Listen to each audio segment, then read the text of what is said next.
Hello, welcome to Galerie Youn. My name is Loranger. I'm a Franco-Ontarian artist from Toronto, originally from up north, Kapuskasing.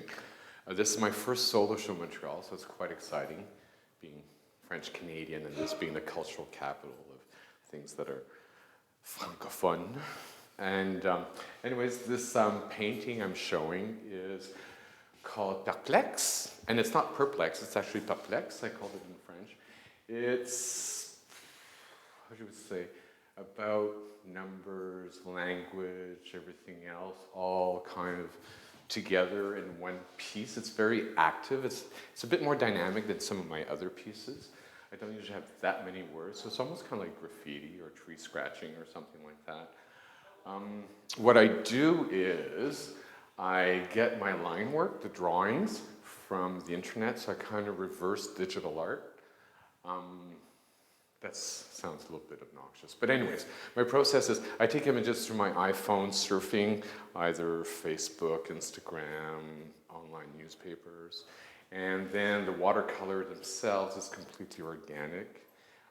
Sometimes the lines inform the blobette, so sometimes I paint first and I draw around. Sometimes I draw first.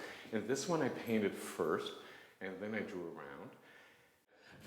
This one I had a bit of fun because I played with fire and water. Woo! So the pools of watercolor, these are, in this show I worked a little bit larger than usual so I can control the pools more. They're about 1 millimeter thick. They take about 24 to 36 hours to dry. While it's drying, I play with the pigments, some rise to the bottom, some to the top. I mixed mediums sometimes in them. In this one, I mixed some ashes. Then, before I actually mixed the ashes, I decided that I would put a little cigarette hole in it. So it's right here. It's very pretty. Looks a little bit like an island or something like that. And then I actually flicked some of the ashes in this one once it dried, and the orange came out of the blue, which is really cool. It's like a little bit of the Delac-Bus theory, contrast and complement, playing with orange and blue really well. And this one, I had some ashes that then they dried up and I just made my own dirt a little bit. Looks accidental, but it's all really contrived. I've been doing these for similar work for about 25 years, a little bit more really. And yeah. That's it. Oh, actually what I could talk about is a really funny story, how I got the paper. So a buddy of mine sold his house, went off to Southeast Asia for 5 months, just going between Cambodia, Thailand, just traveling around.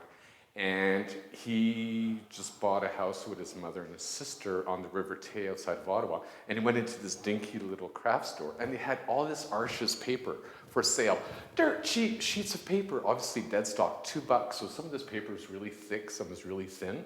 But it was really cool to have what turned out to be a couch surfer for the summer. So while I was working on the paintings, usually I do a series continuously, like I'll paint for a month continuously, but every 2 weeks he would come and hang out for 5 days, so I would take a break, pick up all the paper and everything else, and he would come, and then restart, which might be why it's such an accumulation of information on this one.